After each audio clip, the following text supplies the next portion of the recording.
Hi everyone, it's Erin from the Provincial Farmhouse. Today we're going to be doing some French Country Spring inspired thrift flips.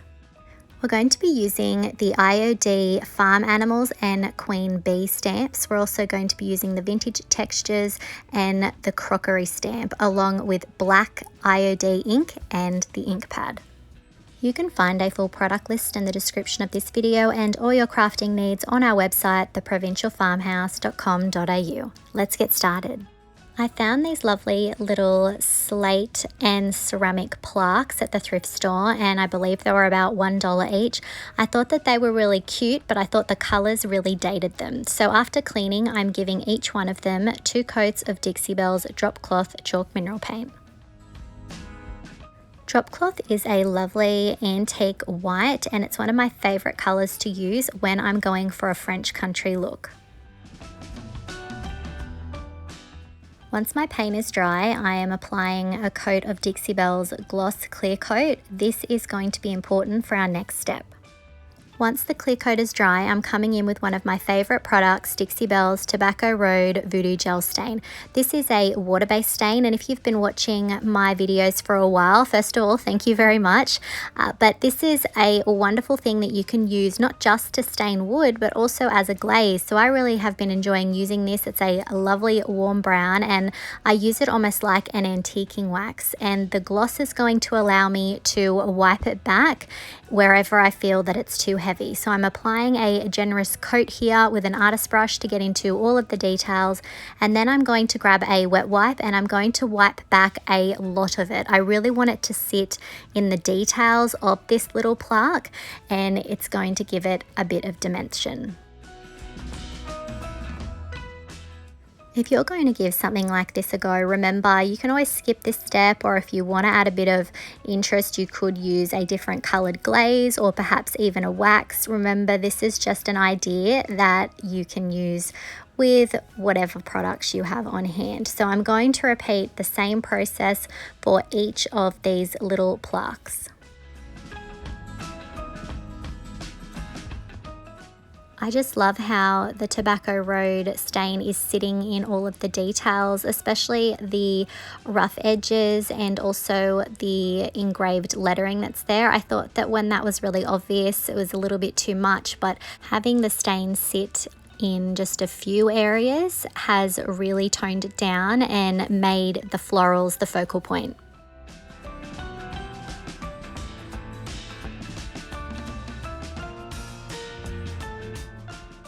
So we're on to the third plaque now, and this one is a little bit plainer, but as I'm doing this, I'm realizing that I feel like the brown might be just a little bit too dark. So once I have added this color to the entire thing and then wiped back the excess with a wet wipe, I'm going to let it dry, and then I'm going to be coming in with another one of my new favorite products, and that is Dixie Belle's Whitewash Glaze.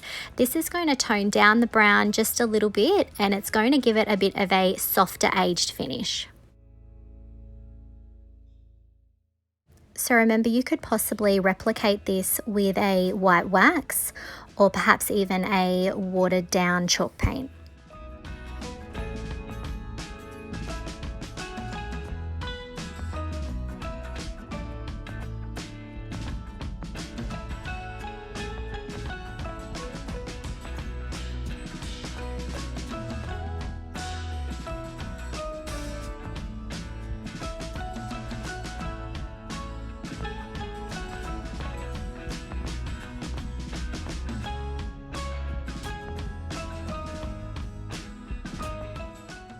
And here are our finished floral plaques.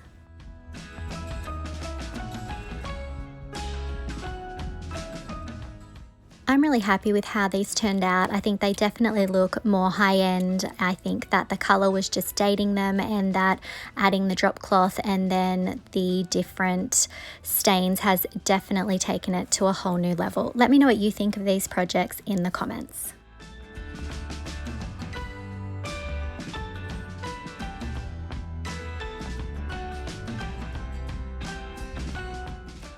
Our next project is this little tray that I got for $2 at the thrift store. It was in good shape, but again, definitely dated. So I'm giving it a good clean, and then I'm going to come in with 2 coats of Dixie Belle's drop cloth.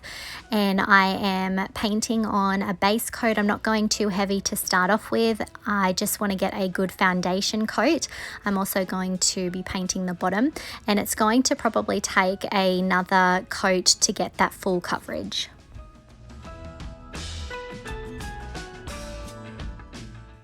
Next, I'm going to try my hand at stamping with IOD's ink. I have not used the ink before. I've always used paint on a brayer. So we're going to load up an ink pad here.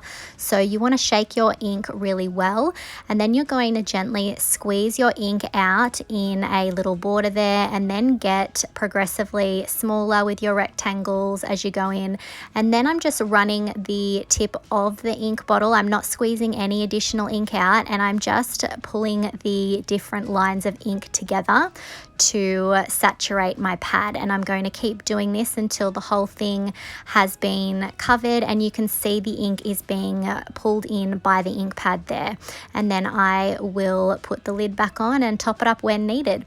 So I'm going to be using the farm animals stamp here. I have not used the rabbit before, and to get your stamps ready to use, you want to use a 220 grit fine sandpaper to gently scuff the surface before use. This just makes sure that your ink and paint will stick to the stamp. I like to cut out my stamps so that I can use them on the backing and have a little bit more control, so I'm carefully cutting out the rabbit. Next, I'm grabbing my black ink pad and I'm gently tapping the pad against the back of the rabbit there so that I've got a good coating, putting the lid back on my stamp pad there, and then I'm gently going to turn the rabbit over, put it in position, and then press down. I'm not pressing too hard, I'm almost tickling the surface there, and then I'm gently pulling it back. Now I'm going to have to make my own mask. Each stamp pack comes with its own mask. I couldn't find mine, so I'm inking up my rabbit and then doing a stamp on some scrap plastic that I had, and then I'm going to carefully cut the shape out. This is just temporary. I'll have to find my mask. I couldn't at the time, so I've just made my own here. I need this for our next step where we're going to be doing some layering with some other stamps. Always remember to clean up your stamps after using them. I'm just using a baby wipe to wipe mine clean. I'm now going to be using some elements from the Queen Bee stamp. This is a beautiful French inspired design here. I am going to first of all lightly scuff the surface with some 220 grit sandpaper because I have never used these before. Remember, this is not something that you have to do every time you're about to use your stamps. You only do this when you first open up your new packet. I'm going to be grabbing the 2 Floral elements there, and I'm going to be placing them either side a little bit behind the rabbit, and then I'm also going to be using the little bow element as well.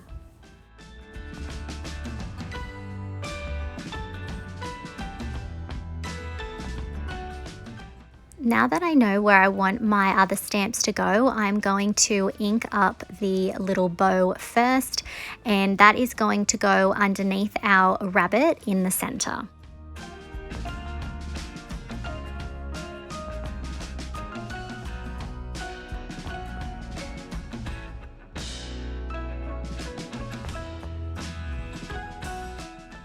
Once I'm happy with my bow, I'm going to grab the mask that I made for the rabbit, and I'm going to start positioning my laurels. I did think that perhaps I would need the mask there for the bow, but I realized that it was not going to be needed because I wasn't doing any layering over it. So I'm inking up the first piece of the laurel, and then I'm going to carefully position it over the top of the rabbit. Now remember, we've got that mask, that bit of plastic there, that's going to stop the ink from messing up our original stamp of the rabbit. So I'm gently pressing down on the stamp there, and then I'm carefully pulling it back. I'm going to repeat the same process for the laurel on the other side.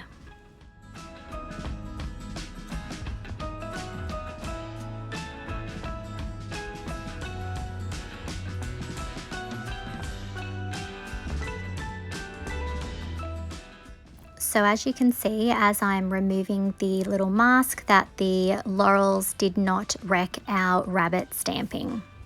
I'm then going to use some 220 grit sandpaper to gently scuff our rabbit. I want it to look a little bit older, and then I'm wiping the dust off with a cloth.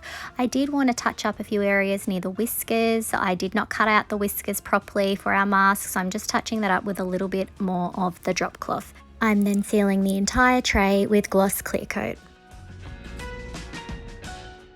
We're reaching for that tobacco road again, guys. I hope you're not sick of it. I'm applying it with an artist brush. I'm using a mister to water it down as well, and then I'm also applying it to the side. So the whole thing is going to have that sort of antiqued look, but I have wiped off a lot of it from the center. I don't want that to affect our stamped image.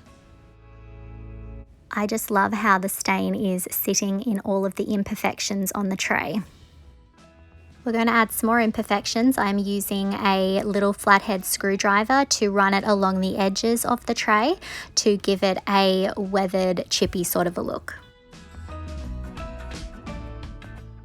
I'm also running the edge of our black ink pad along some of the edges of our tray. I just wanted to bring some of that black ink from the center to the outside.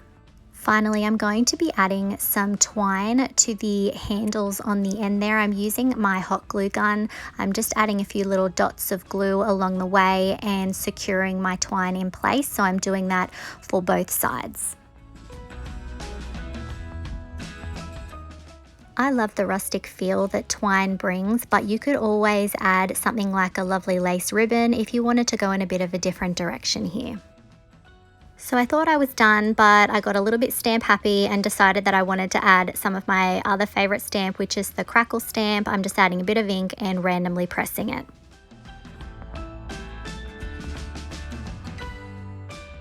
And here's our finished French Country tray.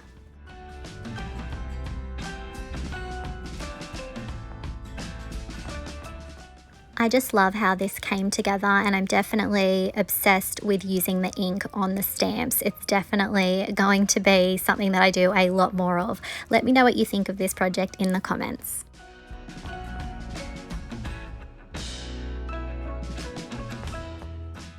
Our final project today are these sweet little milk pitchers here. I got them for $1 each at the thrift store. Two of them were the same. This one was a little bit taller, and I thought that they would be perfect for our craft today. Now they are ceramic, so I am adding several coats of Dixie Belle's Slick Stick Bonding Primer because I knew I wanted to add some paint to these and brighten them up a little bit. I let my slick stick dry for 24 hours, and then I painted each of the milk pitchers with 2 coats of Dixie Belle's Cotton Chalk Mineral Paint. I'm just showing this one because each of them looks exactly the same. Now we are going to be using the beautiful crockery stamp for this project today. So I am inking up the first stamp with my ink pad, and then I am going to actually take it off the backing. I decided that it was probably easier to apply it to a curved surface without the backing, so I'm carefully holding the stamp in place with my thumb in the center and then using my other hand to gently press the rest of the stamp down. Now, unfortunately, I did not get a perfect stamp here, but in a lot of ways that's probably more realistic because these old crocs do not have perfect images on them as they age. So I'm repeating the same process with another design from the crockery stamp, and again I'm inking up the stamp and then gently pressing it against the jug.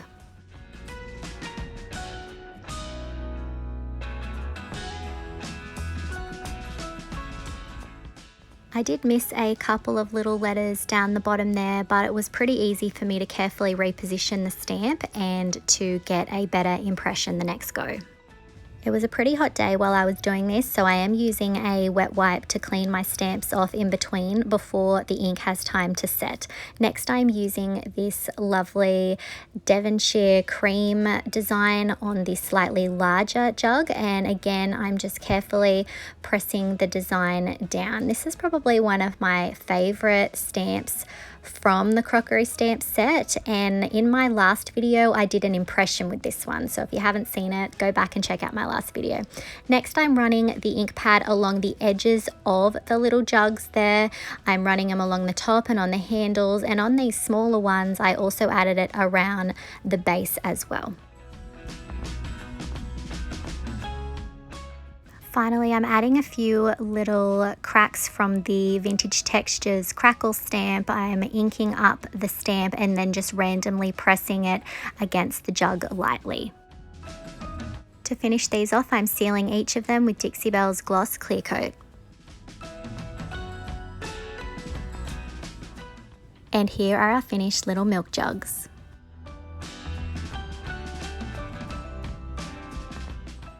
I'm really happy with how these turned out. I think that they are very sweet and would definitely look cute with some little flowers in them. I didn't paint the inside so that if somebody wanted to, they could put some water in there and some fresh little flowers. I think that these are just very sweet. Let me know what you think of these in the comments.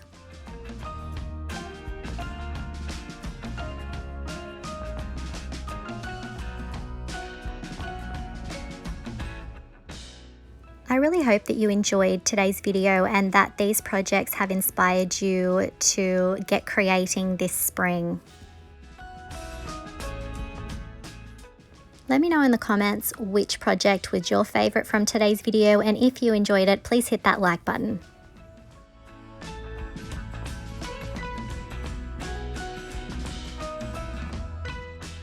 If you like thrift flips, make sure you check out my other playlists. I've got lots of farmhouse and French country inspiration.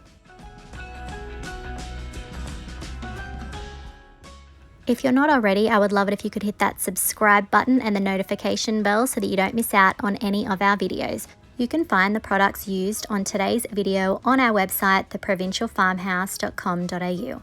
Thanks for watching.